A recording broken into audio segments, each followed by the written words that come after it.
Assalamualaikum warahmatullahi wabarakatuh. Perkenalkan, nama saya Imam Saputra dari kelas Manajemen C. Pada kesempatan kali ini saya akan menjelaskan mengenai komunikasi dalam organisasi. Pengertian kepemimpinan menurut Gotthard pada tahun 1986. Komunikasi organisasi adalah sebuah proses penciptaan serta saling menukar pesan dalam satu jaringan hubungan yang bergantung oleh satu sama lain untuk mengatasi lingkungan tidak pasti atau lingkungan yang berubah-ubah. Ronald Woodhouse mengemukakan pendapat bahwa komunikasi organisasi adalah suatu program komunikasi pada kajian bidang public relations mengenai hubungan internal serta hubungan pemerintahan dan hubungan investor dan dalam organisasi. Sedangkan Davido berpendapat bahwa komunikasi organisasi merupakan sebuah usaha mengirim serta menerima pesan baik dalam kelompok formal maupun informal dalam suatu organisasi. Menurut Katz dan Kahn, berpendapat pula bahwa komunikasi organisasi adalah sebuah pengiriman data atau pertukaran informasi dalam suatu organisasi sehingga dapat membentuk arus informasi. Adanya komunikasi organisasi dapat memunculkan jaringan informasi dalam organisasi tersebut.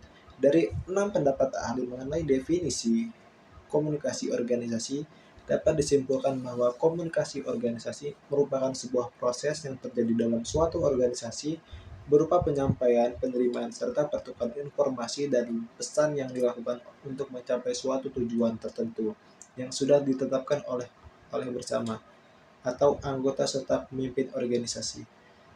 Proses penyampaian, penerimaan maupun bertukar informasi dan pesan dapat dilakukan secara informal maupun informal selama tujuan yang ditetapkan terwujud. Teori-teori dan jenis teori komunikasi organisasi. Yang pertama, teori struktural klasik. Teori pertama ini berkembang sejak tahun 1800-an dan dapat disebut sebagai teori mesin. Teori ini menjelaskan bahwa organisasi digambarkan sebagai sebuah lembaga yang sentral dan tugas-tugasnya serta memberikan petunjuk mekanisme strukturnya yang bersifat kaku, monoton, dan tanpa inovatif. Terdapat 4 kondisi pokok dari teori ini, yaitu kekuasaan, saling melayani, doktrin, dan disiplin. Yang kedua, teori neoklasik atau hubungan manusia. Teori ini diperkenalkan oleh Helton Mayo dan muncul karena adanya ketidakpuasan dengan teori klasik atau teori mesin. Teori klasik mengacu pada pentingnya aspek psikologi serta sosialis karya sebagai seorang individu atau kelompok kerja. Teori ini telah difasihkan melalui percobaan yang dilakukan oleh Eaton di pabrik Horton pada tahun 1924. Hasil percobaan tersebut memperoleh kesimpulan bahwa penting memperhatikan upah, insentif, serta kondisi kerja karyawan untuk meningkatkan produktivitas kerja. Teori fusi. Teori diperkenalkan oleh Bach dan pada tahun 1957. Aglis menyempurnakan pendapat Bach. Teori fusi berasal dari kesadaran Bach pada tahun 1950 mengenai kesadaran dan mengenai kepuasan minat manusia yang berbeda-beda dalam suatu birokrasi maupun organisasi. Bach berpendapat bahwa organisasi pada tahap-tahap tertentu dapat mempengaruhi seorang individu, sementara pada saat ini semua pula individu memberikan pengaruh pada organisasi yang diperkenalkan oleh organisasi. Fenomena tersebut menyebabkan pegawai-pegawai menunjukkan ciri-ciri membentuk organisasi atau berorganisasi. Setiap jabatan yang dimiliki oleh pegawai menunjukkan keunikan serta memiliki ciri khas masing-masing organisasinya, sehingga dapat dimodifikasi serta sesuai dengan minat dan bakat pegawai dan individu tersebut. Yang keempat, teori penitip penyambung. Teori ini dikembangkan oleh Randall yang menggambarkan mengenai struktur beberapa kelompok dalam teori ini, yaitu anggota dari dua organisasi kelompok tersebut, pemimpin-pemimpin tinggi. Proses berkelompok dinilai penting karena suatu organisasi perlu memiliki seorang penyalin atau menyambung sehingga setiap anggota kelompok dan kelompok itu sendiri dapat bersifat. Jenis-jenis komunikasi organisasi. Komunikasi organisasi memiliki dua jenis umum, yaitu internal dan serta eksternal. Jenis internal merupakan komunikasi yang fokus kepada interaksi serta upaya untuk membangun atau menguatkan relasi antar selama anggota organisasi tersebut. Contohnya upaya mengubah suatu visi dan sudah ada sejak organisasi tersebut muncul. Pengubahan visi ini harus dilakukan dengan menyatukan pendapat setiap anggota melalui diskusi serta komunikasi antar anggota, serta pemimpin organisasi yang baik serta serius serta intens. Jika terbentuk komunikasi yang baik, maka akan menciptakan lingkungan organisasi yang baik serta memperkuat relasi orang-orang yang ada dalam organisasi tersebut. Contohnya, upaya mengubah suatu visi yang sudah ada sejak organisasi tersebut muncul. Pengubahan visi ini harus dilakukan dengan menyatakan pendapat serta anggota melalui diskusi serta komunikasi antar anggota serta pembinaan organisasi yang baik, serius serta intens. Jika terbangun komunikasi yang baik, maka akan menciptakan lingkungan organisasi yang baik serta memperkuat relasi orang-orang yang ada dalam organisasi tersebut. Jenis kedua yaitu komunikasi organisasi eksternal.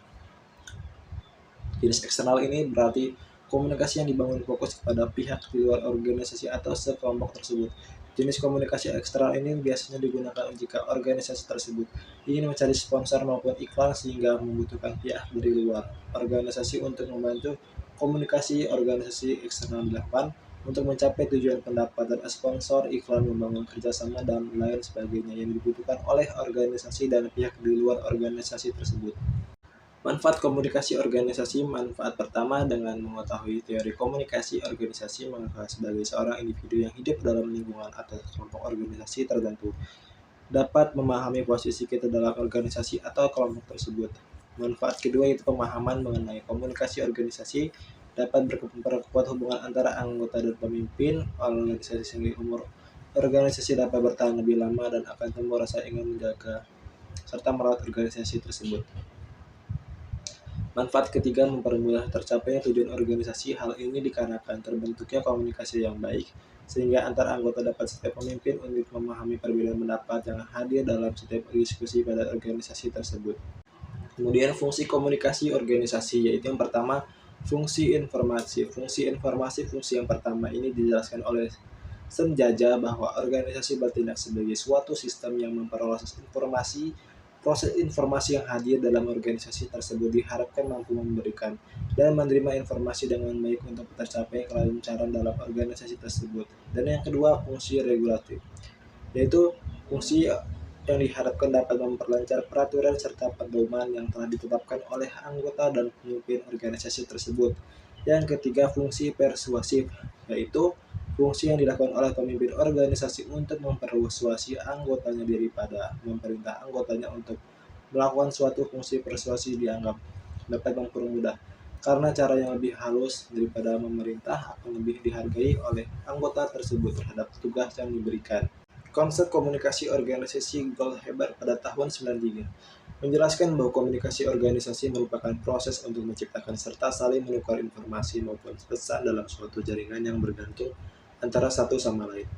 Goldhaber menjelaskan bahwa komunikasi organisasi memiliki tujuan untuk mengatasi lingkungan yang tidak pasti atau selalu berubah-ubah. Ia mengungkapkan bahwa konsep organisasi menjadi 7 konsep yang dijelaskan sebagai berikut. Proses merupakan sistem yang dibutuhkan untuk menciptakan dan saling menukar pesan antar anggota. Hal ini dikarenakan organisasi serta dinamis dan konsep ini secara terus-menerus sehingga mencapai tujuan dan menciptakan tujuan baru yang dirumuskan oleh organisasi tersebut. Oleh karena itu, konsep ini disebut sebagai konsep proses. Kemudian pesan. Dengan menjelaskan sebelumnya, komunikasi organisasi adalah proses bertukar dan menerima pesan. Oleh karena itu, pesan adalah yang penting dalam organisasi. Individu yang hadir dalam organisasi tersebut haruslah memperhatikan bagaimana cara mengirimkan menerima pesan sehingga pesan atau informasi tersebut dapat diterima dengan baik oleh individu lain dan tidak menyebabkan kesalahpahaman antar individu. Sekian presentasi dari saya akhiri. Wassalamualaikum warahmatullahi wabarakatuh.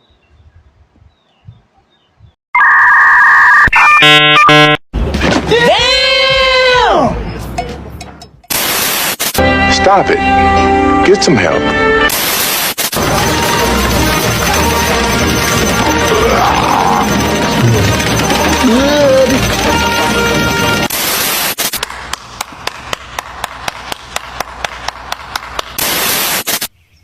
Oh, okay.